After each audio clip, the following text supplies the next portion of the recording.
Halo, assalamualaikum warahmatullahi wabarakatuh. Lagi jerawatan ya. Oke ya, kembali lagi hadir di channel kita ya, Stasiun Dakwah 76 ya. Jadi mungkin dakwah ini buat kalangan kita sendiri ya, Muslim yang mau juga gitu loh. Bagi teman-teman yang nggak sesuai, nggak sepaham, jangan menuduh ini itu, silahkan komen di kolom komentar ya. Oke, lanjut ya. Hari ini gue mau menyeru atau memberi info kepada teman-teman yang nggak sempat mondok. Kita semua ini pengen selamat, ya, pengen selamat, pengen punya pemahaman yang benar. Nah, bukan instan atau bukan singkat, tapi setidaknya kalau mau memahami, insya Allah bisa dapat hakikat ini. Jadi banyakkan orang atau teman-teman yang nggak punya kesempatan untuk mondok. Waduh, jerawatnya agak aneh ya, nggak punya kesempatan untuk mondok, insya Allah bisa memahami ini sangat simpel sekali.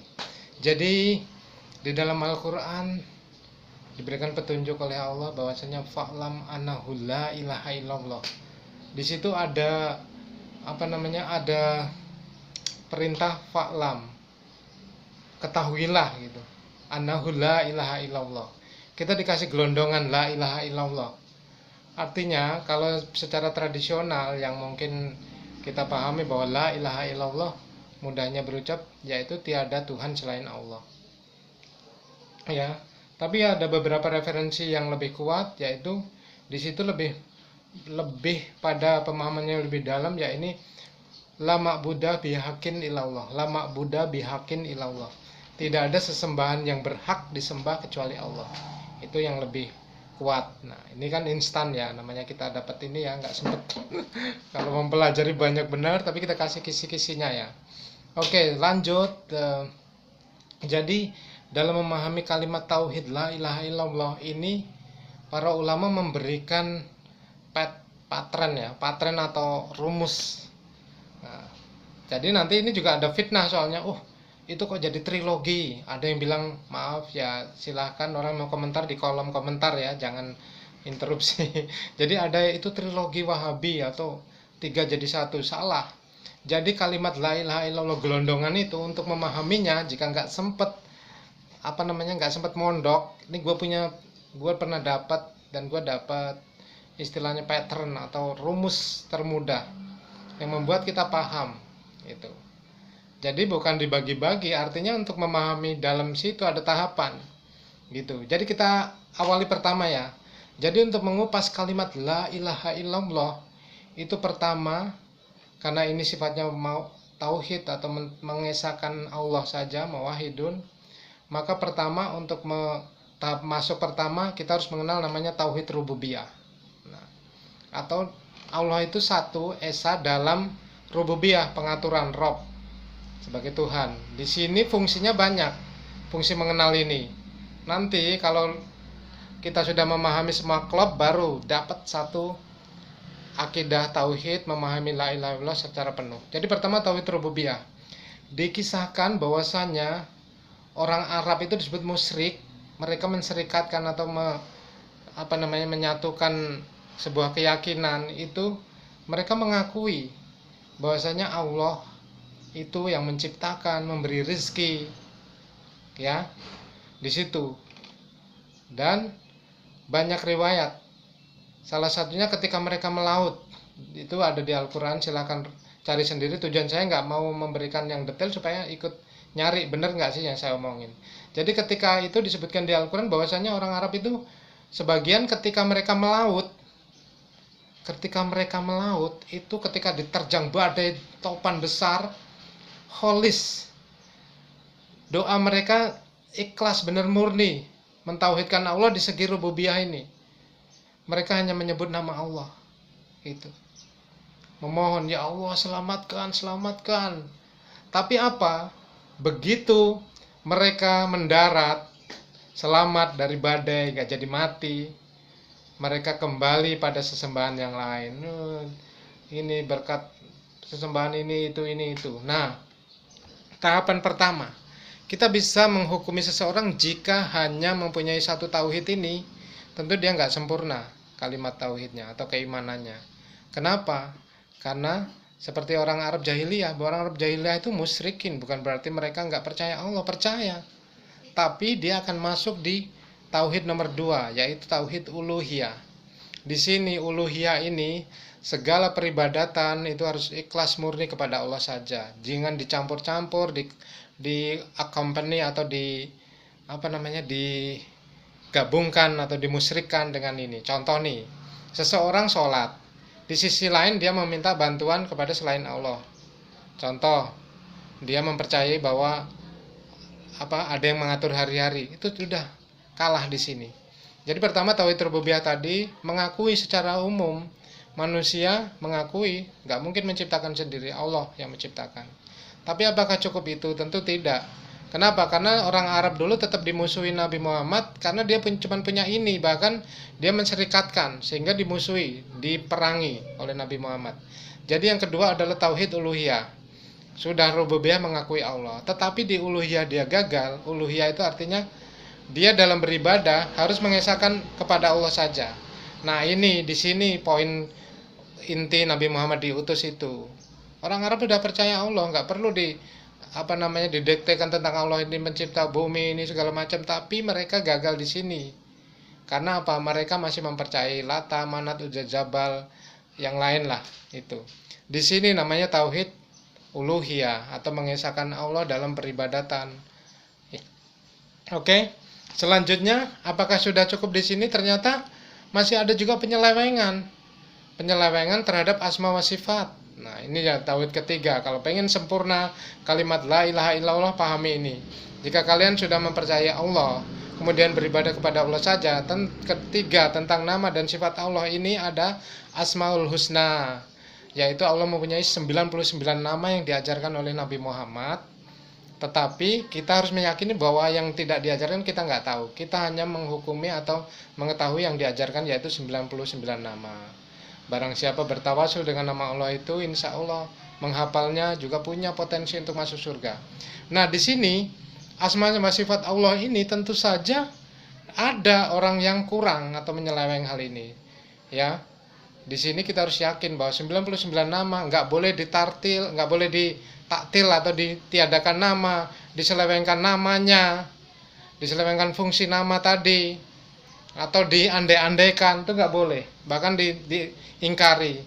Kenapa? Pada di sini ada beberapa golongan yang tidak mengakui nama sifat Allah yang lain, padahal Allah punya 99 nama. Kalau dicontohkan di orang Yahudi, tangan Allah terbelenggu. Mereka punya pengetahuan tentang nama sifat Allah, nama dan sifat Allah. Tangan Allah terbelenggu, dibantah di situ. Nah, jadi ketika kita meyakini atau mengakidai bahwa Allah punya tangan, tapi walam yakul lahu kufuwan ahad. Nah, kita tidak boleh mengkias-kiaskan atau mengandai-andaikan ini tangan, ya. Tentu saja tangan Allah bukan seperti ini atau tidak seperti yang kita pikirkan, tapi yang namanya tangan ya tangan ya itulah istilahnya gitu ya. Allah punya tangan, cukup diimani dengan kalimat tangan. Tapi tangan Allah tentu saja berbeda dengan ini. Bukan dikiaskan, tangan Allah itu kekuasaan. Ya tidak seperti itu. Nah, terus nanti ada fitnah, berarti kamu musabihun, menyerupakan. Ya tidak menyerupakan.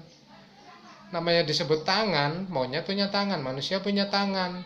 Allah mengklaim dirinya punya tangan, tetapi juga nggak bisa kita samakan dengan tangan kita gitu. Jadi ada 3 tahapan tadi. Pertama, tauhid rububiyah, yaitu mengimani bahwa Allah yang menciptakan, memberi rizki, mengatur, melahirkan kita, membuat. Pokoknya intinya ini Rob, atau dalam bahasa Arab Rob itu Rob, mengatur. Ya, kita percaya ini. Kedua, setelah kita percaya, karena di sini ada orang yang cukup percaya Allah, bahwa Allah yang Gusti yang punya ini, tapi dia nggak mau sholat, nggak mau ini, ya nggak bisa. Kedua, di sini ada tauhid uluhiyah. Pertama rububiyah, kedua uluhiyah. Uluhiyah itu apa tadi? Ketika kita sholat, kita murnikan permohonan kita, iyyaka na'budu wa iyyaka nasta'in. Kita beribadah kepada Allah dan juga kita meminta hanya kepada Allah. Di situ ketemulah di sini masalah yang Nabi Muhammad dulu diutus. Suruh buang tuan-tuan, ibadah hanya dengan Allah saja. Ketiga, asma wa sifat. Jadi nama dan sifat Allah itu Allah sudah menetapkan dirinya punya 99 nama. Jangan diingkari menjadi nama sifat 20 atau sifat 40, ya tidak. Tetap kita harus mempercayai 99 yang sudah diajarkan. Dan kita harus yakin bahwasanya Allah itu adalah Maha segala-galanya. Tentu saja dia terhindar dari sifat celah dan sifat kurang sempurna. Makanya kita juga mempercayai bahwa Allah bukan mungkin Allah punya nama banyak, tapi yang diajarkan kita 99. Sudah cukup di situ. Nah, ketika ini terbentuk dalam satu diri manusia, maka dia berarti sudah fa'lam annahu la ilaha illallah. Udah paham. Cukup singkat sekali. Bahkan mungkin ini gue menyeru bagi teman-teman yang nggak sempat untuk mondok, untuk mendengarkan kiai, tapi kan kita butuh selamat. Nah, dengan pattern atau rumus ini kita insya Allah bisa selamat minimal buat diri sendiri, ibadah kita sendiri. Nah, jadi gue menyeru siapa saja yang mau dengan seruan saya dan dia juga pengen mengaplikasikan dalam kehidupan dia sendiri, nggak punya kesempatan untuk mondok pesantren, kan kita juga pengen selamat, bukan cuma yang mondok aja, artinya gitu. Nah, ini akan banyak fitnah sih dengan seperti ini. Wow, saya juga sudah mengalami, mendengar, apalagi saya memberikan seperti ini pasti akan dicap. Wah, itu tapi mudah-mudahan enggak ya. Di luaran sana banyak, ini katanya trilogi Wahabi, akidah Wahabi. Bukan. Ini adalah akidah yang sempurna dari seseorang yang pernah mencari asal-usul risalah Nabi Muhammad itu gimana, karena sudah mulai dicampuri. Beliau memurnikan tauhid, memberikan argumen-argumen yang kuat, contoh-contoh yang pas itu, supaya terhindar minimal pribadi.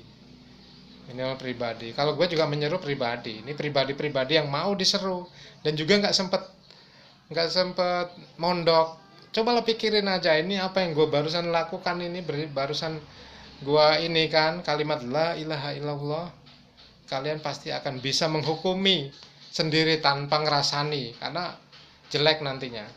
Pertama dari tauhid rububiyah, gua ketemu orang yang cuma percaya Allah tapi nggak mau sholat, saya nggak mau ngikut, berarti nggak cocok. Terus kedua, saya ketemu orang yang percaya Allah, terus kemudian dia beribadah kepada Allah, tapi di sisi lain dia juga minta kepada selain Allah, seperti minta kepada jin, nggak ketemu, nggak usah disalah itu gitu ya. Setelah dua ini ada ini kemudian nggak sempurna ketika dia nggak mengakui Asmaul Husna, padahal sudah disebutkan Asmaul Husna 99 nama, dia mengurangi hanya percaya pada 4 ini, ya susah itu. Kalau mau sempurna 3 macam ini. Kedua adalah la ilaha illallah Muhammadur Rasulullah. Nah, di sini ada tauhid mutaba'ah namanya. Kita membuat satu perintah hanya dari Nabi Muhammad saja gitu, yang dijabarkan oleh orang salaf terdahulu, para sahabat dan para tabi'in itu, dan terutama ulama-ulama yang mengikuti pemahaman mereka, karena pemahaman salaf sudah kemungkinan 100% benar. Kenapa? Karena mereka sudah meninggal dan sudah diverifikasi. Kalau pemahaman kayak saya ini baru-baru, atau siapa ulama AB masih bisa salah, tapi kadang kan mereka ngotot nggak mau salah ketika ditimbang dengan Al-Quran dan Sunnah. Makanya ketika timpang ada orang yang memahami Al-Quran dan Sunnah tanpa pemahaman para sahabat, itu berarti dia memutuskan jalur. Kenapa?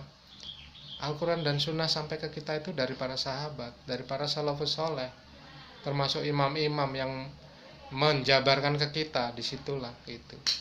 Kalau kita yang kalaf ini ya boleh memberikan usulan, tetapi bukan mutlak.